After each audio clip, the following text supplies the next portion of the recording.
Recientemente uno de nuestros seguidores nos envió unas objeciones al sacrificio de Jesús que se encontró mientras visitaba unos videos sobre apologética y nos pidió que si podíamos contestarlos. Así que hoy vamos a darnos la tarea de hacer lo propio. Así que bienvenido a este nuevo episodio de Verdad y Fe. Mi nombre es Rick Lipset y hoy vamos a estar hablando sobre unas objeciones al sacrificio de Jesús. Esta queja o este comentario que hicieron, que nuestro seguidor y amigo Joshua nos envió, y está haciendo básicamente tres objeciones. Así que la voy a dividir en tres pedazos.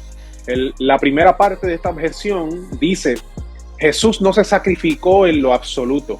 Si la historia es cierta, él sabía que era inmortal y que regresaría a su forma normal de Dios. Eso no es un sacrificio en lo absoluto. Me está bien curioso que esta persona comience de esta manera, porque viene diciendo si la historia es cierta. Pues fíjate, si la historia es cierta, dice Mateo 20:28, pues ni aun el Hijo del Hombre vino para que le sirvan, sino para servir a otros y para dar su vida en rescate por muchos. Eso significa que en efecto Jesús sí se sacrificó. Y de hecho se sacrificó por muchos. Vino a dar su vida en rescate. O sea, que vino a dar su vida como pago por rescate de alguien. O sea, alguien que estaba en cautiverio y vino y dio su vida para pagar por esa otra vida. Y sabemos que es por muchos, porque ahí lo dice, ¿verdad? No por todos, sino por muchos.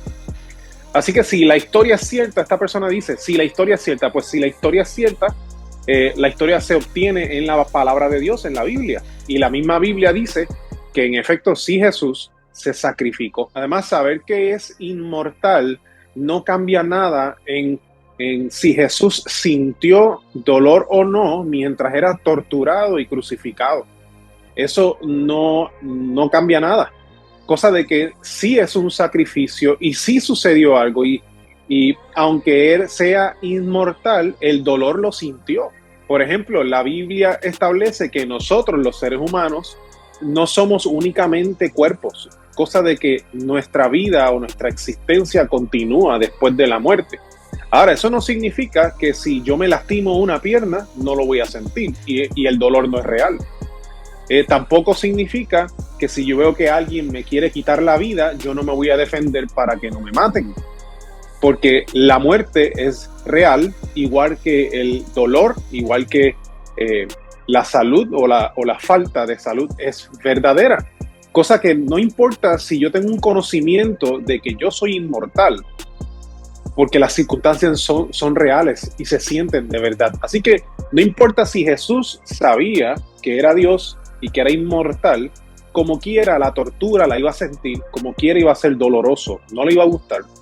Así que Jesús mismo no quería sufrir lo que venía, pero estuvo dispuesto a poner su vida y a hacer la voluntad del Padre. Si yo me paro enfrente de una bala que viene para matar a mi vecino, para salvarle la vida, no deja de ser un sacrificio de mi parte si yo voy al cielo o no. Porque yo en efecto puse mi vida para que el otro viviera. Cosa de que sí es un sacrificio, me estoy sacrificando por otro. Y esto es similar a lo que Jesús hizo por nosotros en la cruz. La segunda parte de esta objeción dice: además, Dios lo mató de una manera demasiado dramática que no produjo nada. Todavía tenemos la pobreza, el hambre, la esclavitud, la guerra y las enfermedades. Nada cambió. Ahora, decir que el sacrificio de Jesús en la cruz no produjo nada presupone una cosmovisión naturalista. O sea que la persona que dice eso presupone de que no hay nada más después de la muerte, sino que con la muerte todo se acaba. Pero si el Dios del cristianismo es real y tenemos buenas razones para creer que así es, entonces la posibilidad que nos abre el sacrificio de Jesús en la cruz, la posibilidad que abre para nosotros de tener una relación correcta con Dios, eso sí que es algo grande. Así que no fue algo que no produjo ningún fruto. Decir que no cambió nada porque no cambió la pobreza, el hambre, la guerra y demás, es pensar que la razón de ser de Dios es hacernos cómodos a nosotros. De lo que la existencia de Dios es para hacernos la vida fácil a nosotros. Cosa de que si nos metemos en algún problema, Dios se supone que entre y nos alivie del dolor y del problema. Pero esto es una visión terapéutica de lo que es Dios. Pero verdaderamente el Dios de la Biblia no es así. El Dios bíblico es un ser omnipotente, omnipresente, omnisciente, que es santo. Y entonces esto significa que el sacrificio de Jesús tuvo lugar porque nosotros somos pecadores.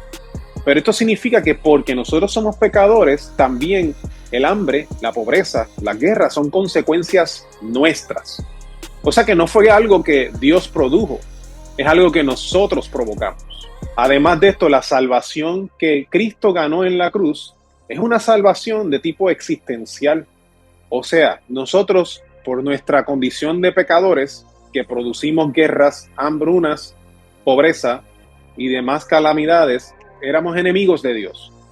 Y la única manera de entonces Él rescatarnos es Él mismo ofreciéndose por nosotros. Y eso fue lo que Dios hizo en la persona de Jesús. La tercera parte de esta objeción dice así: fue una historia tonta, sacada de contexto y totalmente pintada con elementos religiosos, nada más. Posiblemente era simplemente un predicador de la época que fue asesinado, nada inusual para la época. Ahora, esto presupone también que los evangelios, por ejemplo, no son biografías antiguas, que de hecho eso es lo que son. El género literario de este trabajo, de estos textos, es a nivel histórico. O sea que los relatos que están ahí están escritos en el género literario de historia, de biografía antigua. Cosa de que los detalles geográficos que presenta, los nombres de lugares que nos da, los comportamientos atmosféricos de algunos lugares, los detalles políticos de ese tiempo, y hasta los nombres que le ponían a las personas, todos estos son indicios de que el relato que está siendo presentado es histórico, es verídico. Solo un escritor que estuvo allí en el lugar de los hechos puede darnos todos esos detalles de esta manera. Incluso si lo tratáramos de hacer hoy día utilizando herramientas de búsqueda como Google, se nos haría bien difícil saber exactamente cuáles eran los nombres de personas en la antigüedad. Y si encontramos nombres de personas en la antigüedad es porque los registraron en documentos como la Biblia. Que nosotros tengamos tanto detalle histórico en la Biblia apunta a que este documento es un documento histórico. Y ya que los evangelios son documentos históricos, es bien interesante ver que, por ejemplo, el Evangelio según Marcos fue escrito 50 años después de los hechos. Y esto a nivel histórico es un número bien, bien pequeño. Si nosotros fuésemos a compararlo con otras obras de antigüedad, como por ejemplo la Ilíada de Homero, encontramos que la Ilíada de Homero se redactó o se organizó como algunos 500 años luego de que Homero ya había muerto. Cosa de que hay otros documentos, y no solamente la Ilíada, donde creemos en ellos, donde los aceptamos, que sabemos que tienen un valor histórico. Y de hecho hay personajes históricos como Alejandro Magno, que nosotros sabemos de ellos, pero la historia de ellos fue escrita cientos y cientos de años después. Pero cuando vamos a la Biblia, vemos que los evangelios, como mencioné, el Evangelio de Marcos, por ejemplo, fue escrito solamente 50 años después de los hechos. Eso significa que las personas que recibieron este texto, que lo escuchaban, entre ellos habían testigos oculares de los hechos. O sea que si alguien que estuvo presente en el lugar de los hechos en el tiempo de Jesús escuchaba este evangelio siendo proclamado, podía desmentirlo fácilmente y decir que esto era una farsa. Cosa de que cancelaría la validez. De hecho, esto fue lo que pasó cientos de años después, por ejemplo, cuando surgió el Evangelio según Pedro. El Evangelio según Pedro se pudo demostrar que en efecto no fue escrito por Pedro, ni nadie que estuvo con Pedro, cosa de que fue descartado como una farsa, y así muchos otros evangelios apócrifos. Entonces, ya que estamos entendiendo que, por ejemplo, el evangelio de Marcos y todos los otros evangelios son trabajos de historia, pues entonces podemos ver que en este trabajo identifica que este Jesús no solamente murió, sino que resucitó. Y entonces la resurrección de Jesús es la mejor explicación que tenemos para, por ejemplo, el surgimiento del cristianismo, para los diversos testimonios de personas que vieron a Jesús luego de haber muerto y que le vieron físicamente, entre muchas otras cosas, muchos otros detalles que encontramos que si Jesús no resucitó no hace ningún sentido. Jesús enseñaba que él era el Hijo de Dios. Eso significa que cuando él decía yo soy el Hijo de Dios, se estaba identificando como igual a Dios. De hecho, en varias ocasiones trataron de apedrearlo por eso que él decía, porque todo el mundo que estaba allí entendía que él estaba diciendo, cuando él decía que yo soy el Hijo de Dios, o cuando decía yo soy el Hijo de Hombre, todos los que estaban allí entendían que él estaba diciendo de sí mismo que él era Dios. Cosa de que si una persona dice que él es Dios, ¿ok? No hace sentido que Dios le resucite después de muerto, porque entonces estaría avalando todo el mensaje que dio, todas las declaraciones que dio. Pero si Jesús es el Hijo de Dios y luego el Padre le resucita, pues entonces lo que el Padre estaba haciendo era que estaba avalando el mensaje de Jesús. En efecto, estaba diciendo que Jesús era su Hijo y que todo lo que él dijo era cierto. Cosa de que cuando Jesús dijo que entregaría su vida por el rescate de muchos, eso entonces es verdad. Y eso lo cambia todo. Espero que este episodio del día de hoy haya sido de gran bendición. Mi nombre es Rick Lipset. Recuerda que puedes encontrar nuestro Ministerio de Apologética en verdadyfe.com. Puedes enviarnos tus preguntas a preguntas@verdadyfe.com. Estamos en las redes sociales, tenemos nuestro podcast en las diversas plataformas que ustedes utilizan. Estamos en YouTube, que te invitamos a que nos sigas por ahí, le des a la campanita para que te notifique cada vez que subimos contenido nuevo.